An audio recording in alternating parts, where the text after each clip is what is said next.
विष्णु भगवान के पास 16 कलाएं हैं। विष्णु भगवान की 16 कलाएं 84 लाख योनियों में डिवाइड किया हुआ है, बटी हुई है पहले संसार जी। ये भी तो यहाँ पर चेतन है, ये भी तो कहते हैं ना कण कण में भगवान। ये पेड़ में चेतन है, बेल में चेतन है, फूल फल मिल रहा है। यहाँ पर जो भी चेतन वस्तु है उन सब के अंदर नारायण की कला विद्यमान है। विष्णु भगवान कोई न कोई रूप में विराजमान है। सुरसा जी ध्यान देंगे, 84 लाख योनियां हैं। आप पेंसिल और कलम ले लीजिए सुरसा जी, पेन कलम आपके हाथ में होना चाहिए जो सुरसा जिज्ञासु है, और बता मैं रहा हूँ आपको, और आपके अनुभव के द्वारा फिर मुझे आप उसके बारे में बताना चाहिए। 16 कला विष्णु भगवान के पास है। 84 लाख योनियों में विष्णु भगवान की 16 कला को डिवाइड किया हुआ है, बटी हुई है। कौन सी योनि में कितनी कलाएं हैं पहले संसार जी, इसको जानना जरूरी है। तभी आप मानव कहलाओगे, तभी आप ब्रह्मज्ञानी कहलाओगे, नहीं तो अंधेरे में लटपटता रहेगा संसार जी।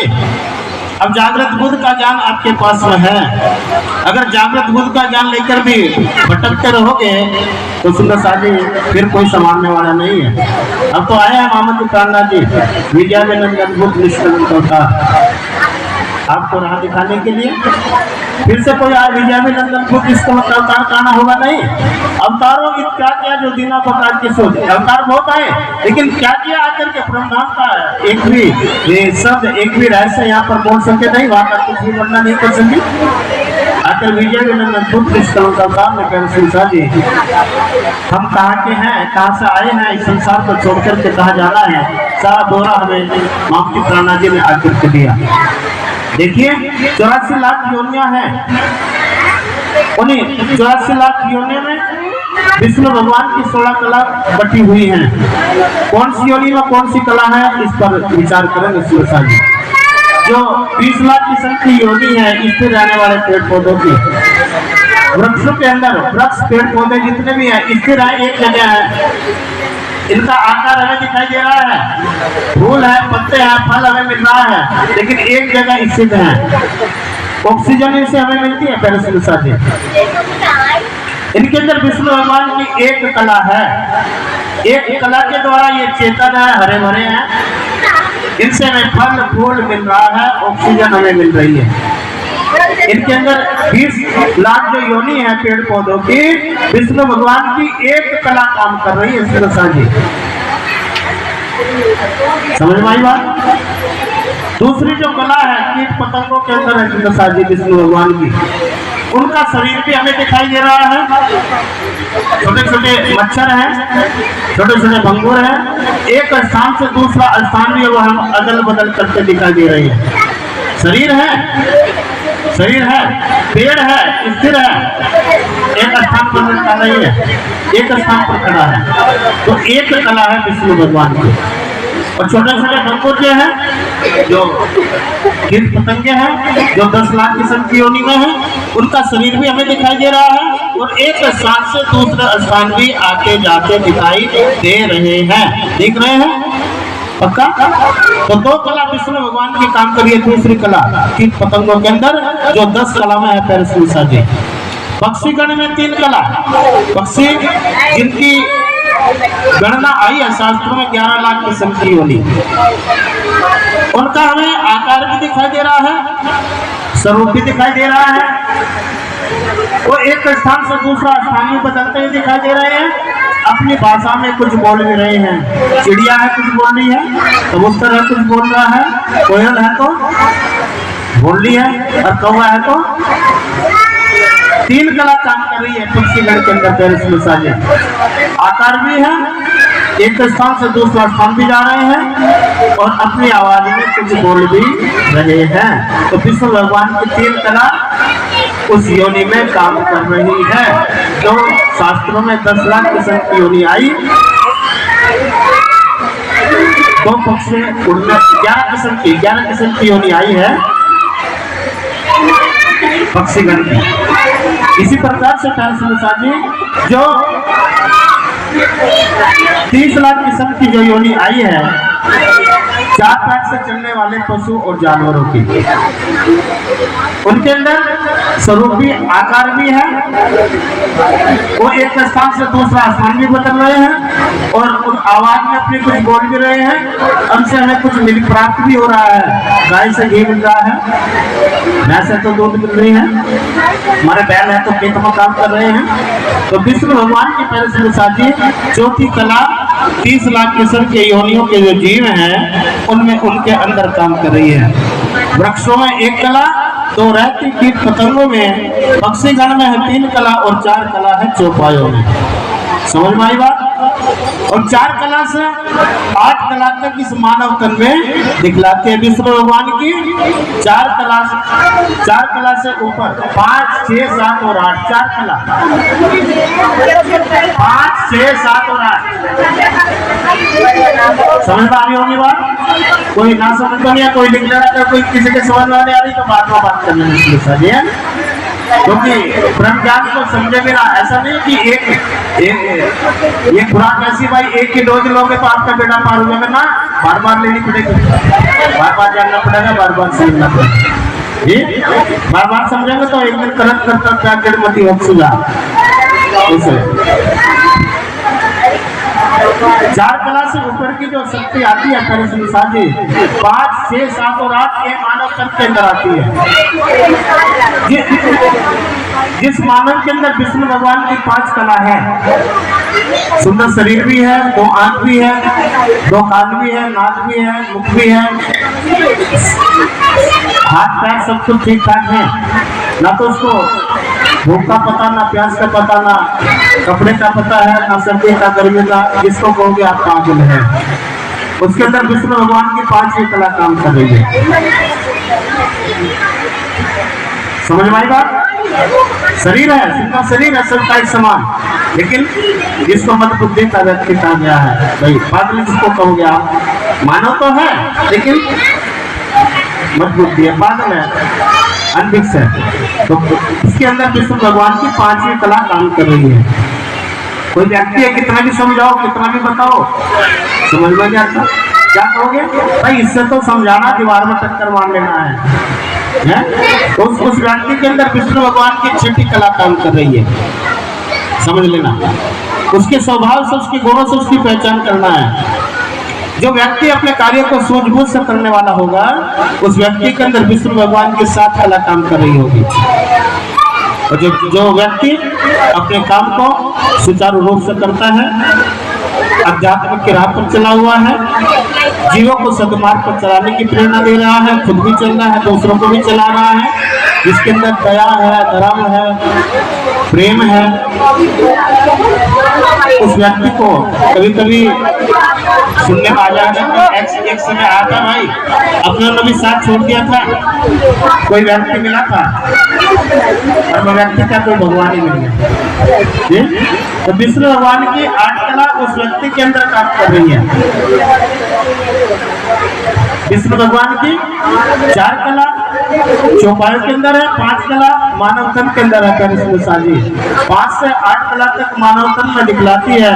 इनसे ऊपर जो वो गुजरती है विष्णु भगवान की कोई भी शक्ति, 8 से ऊपर की शक्ति किसी भी योनि के जीव को आएगी तो अवतारी पुरुष कहलाएगा, अवतारी शक्ति कहलाती है। 8 कला से ऊपर की शक्ति किसी भी योनि के जीव पर, मत्स्य अवतार, कश्यप अवतार, शुक्र अवतार, वामन अवतार, नरसिंह अवतार, विष्णु भगवान की कोई भी कला शक्ति आई और आकर के अवतारों का कार्य क्या करे संसार जी, तो 8 से ऊपर की शक्ति जिस भी तन पर आएगी तो अवतारी शक्ति कहलाएगी। संसार जी मर्यादा पुरुषोत्तम रघुवर जो दशरथ अजर बिहारी थे, तुम सब जानते हो उनको 12 कला अवतारी थे। रामचंद्र जी विष्णु भगवान की 10 कला लेकर के माता कौशल्या के यहाँ जन्म लिया, आकर के मानव को मर्यादा में चलने की प्रेरणा दिया। जी मर्यादा का किस प्रकार से जीवन को जीना है, हमारे जीवन को जीना किस प्रकार से, जीवन का मूल उद्देश्य क्या है। पानी रुक जाओ भाई, अभी ये पानी की सेवा भी बंद कर दी, पूर्ण रूप से ग्रहण करेंगे। और कोई तो सुंदर साथी इन शब्दों को सुनकर के, सत्संग को सुनकर के, आरती के बाद प्रसाद लेकर के पन्ना झाड़ करके यही चले जाएंगे। आज तक कुछ लेने के लिए और खाली हाथ जाना पड़ेगा नहीं। आप लेने के लिए आए हैं। सतगुरु महाराज जी किसी को खाली हाथ भेजते नहीं है।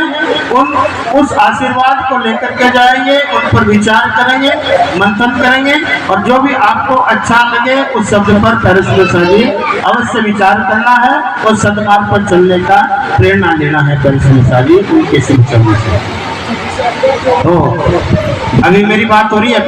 जी 8 कला जो है ये मानव तन के अंदर है। 8 कला से ऊपर की कोई भी शक्ति आती है वो अवतारी पुरुष कहलाता है। आप स्वयं जानते हो प्यारे सिंह जी 8 कला से ऊपर की शक्ति किसी भी रूप में आई। मर्यादा पुरुषोत्तम रघुवर जो दशरथ अजर बिहारी थे, तुम स्वयं जानते हो उनको 12 कला थे। रामचंद्र जी आज बच्चे बच्चे के नाम जवान पर है, कोई भी अछूता नहीं है। राम का नाम सबको पता है जी। अभी अयोध्या में प्राण प्रतिष्ठा हुआ भी 500 साल के बाद में, तो सबको पता है राम आएंगे। राम आगे, राम त्रेता युग में आ चुके थे। राम का नाम तो त्रेता युग में हुआ था जी। और आखिर के विष्णु भगवान की 10 कला लेकर के माता कौशल्या के यहाँ जन्म लिया। 2 कला उनको सीता जी के स्वयंवर में परशुराम जी से मिला। एक समय के 2 अवतार थे, परशुराम जी और रामचंद्र जी। एक समय के 2 अवतार थे, लेकिन अहंकार के कारण परशुराम जी 2 कला अपनी गंवा बैठेंगे रामचंद्र जी को। और रामचंद्र जी ने दीनता भाव से अगर कटोरा आपके हाथ में है ना, तो भिखारी का बेग लेकर के आए हैं तो भिक्षा मिलेगी। अगर कटोरा भी हाथ में है और अहम भाव है, आकर के आवाज लगाई, अरे कहाँ चले गए, कहाँ सुन रहे आके भाई, कब से खड़ा विचार कर रहा हूँ, तुम्हारे बात का मत करो, खड़ा है भिक्षा क्यों नहीं दे रहे हो? तो कोई देता क्या भिक्षा? कोई आकर के भाई भिक्षा दे मारते, ये बेटे चाय का कप पिला दियो, थोड़ा भोजन करा दो, भूखा हो, तो आप क्या कहोगे? घर से आवाज आएगी, मामा बैठ जाइए, अभी आपके लिए भोजन रोज करके लेकर।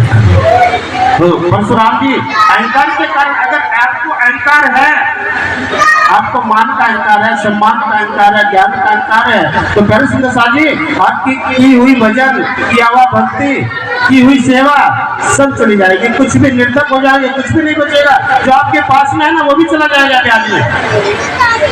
इसलिए दीन का भाव बनाइए, गरीबी भाव बनाइए। मोमिनों का स्वभाव क्या है? जब तक रहिए साथ में तब तक रहिए रेणु समान। इन जागे का फल यही है, तुझे तो श्रीमुखवाणी का वो लाभ है, उस लाभ को हम भी लें, अन्य तक पहुंचाए कर जी को लाभ मिलेगा। इसलिए मर्यादा पुरुषोत्तम रामचंद्र जी आकर के जीवों को यहाँ मर्यादा में रहने की प्रेरणा दिया। जीवन का उद्देश्य क्या है, किस प्रकार से हमें जीवन जीना है, ये रामचरितमानस से हमें रास्ता मिलता है। जीवन को जीना कैसे है, माता पिता की मर्यादा कैसी हो, गुरुजनों की मर्यादा कैसी हो, पति पत्नी की कैसी मर्यादा हो, बच्चों परिवार की कैसी मर्यादा है। इसलिए रामचरितमानस, जिनके घर में कोई साहित्य नहीं है, वो कम से कम रामचरितमानस जरूर पढ़े अपने घरों में। क्योंकि उससे जीवन किसका उद्देश्य क्या है, जीवन को जीना कैसे है, ये प्रेरणा हमें रामचरितमानस से मिलती है।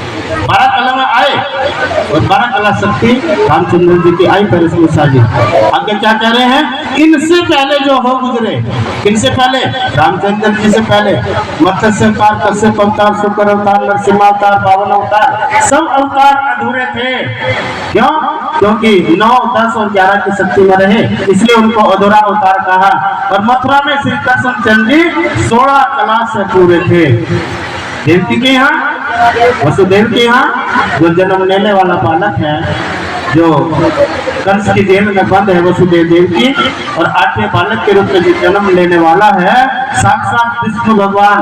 16 कला संपूर्ण शक्ति जन्म लेने से पहले आकर के दर्शन दिया, और दर्शन देकर के क्या कह रहे हैं? मेरा जो वादा था मैं आज पूरा करने जा रहा हूँ।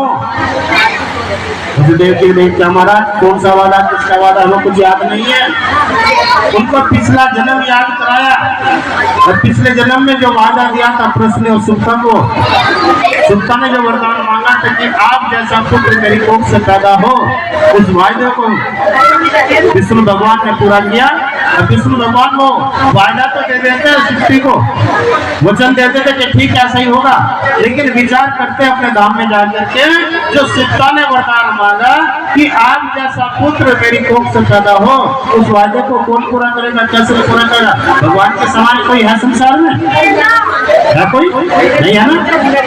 इसलिए भगवान विष्णु को काकुंड धाम से चल करके आना पड़ा शादी, और सुप्ता के वादे को आकर के पूरा करना पड़ा। उस समय काकुंड में विष्णु भगवान की कोई भी कला नहीं थी। मथुरा की जेल में 16 कला संपूर्ण शक्ति आकर के जन्म लिया, तन धारण किया। उस करे उसमें भी फिर 3 भेद, जो जन्म लेने वाला है ना, उसमें भी फिर 3 भेद। एक पूर्ण ब्रह्म कहते हैं, जिन 11 वर्ष 52 दिन करी लीला, 3 साक्षात रास रचाते हैं।